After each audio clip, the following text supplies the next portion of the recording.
Bugün Bakıda ve Abşeron yarımadasında eyni zamanda bir çox rayonlarda havanın temperaturu 3-5 dərəcə aşağı inəcək. Doğru Xəbər Azərbaycan bildirir ki, bu barədə Milli Hidrometeorologiya Xidməti məlumat yayıb. Bakıda ve Abşeron yarımadasında xəzri küləyi əsəcək, maksimal temperatur 32-35 dərəcə olacaq.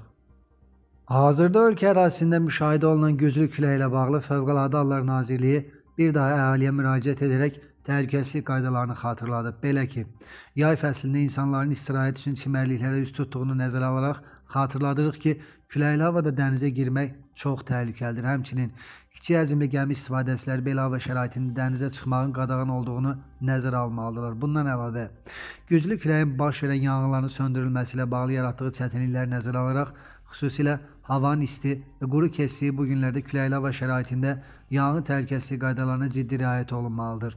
Eləcə də güclü külək zamanı yüngül konstruksiyalı və müvəqqəti tikililərdən bina və reklam lövhələrindən uzaq durmaq, elektrik dirəyi və naqillərinin hündür ağacların altında dayanmamaq tövsiyə olunur deyə Nazirliyin açıqlamasında bildirilib. Milli Hidrometeorologiya Xidməti tibbi meteoroloji proqnozu da açıqlayıb. Məlumata görə iyulun 27-sində Abşeron yarımadasında güclü xəzri küləyin əsəcəyi fonunda temperaturun aşağı inəcəyi gözlənilir ki, bu da əksər meteo həssas insanlar üçün müsbət amildir. Avtomatik stansiyalardan əldə edilən məlumata görə Bakıda və Abşeron yarımadasında tozlu hava şəraiti müşahidə olunur. Hazırda havada tozun miqdarı normadan 1,4-1,7 dəfə artıqdır. Bu barədə Milli Hidrometeorologiya Xidmətinin rəsmisi Gülnara Abbasova bildirib.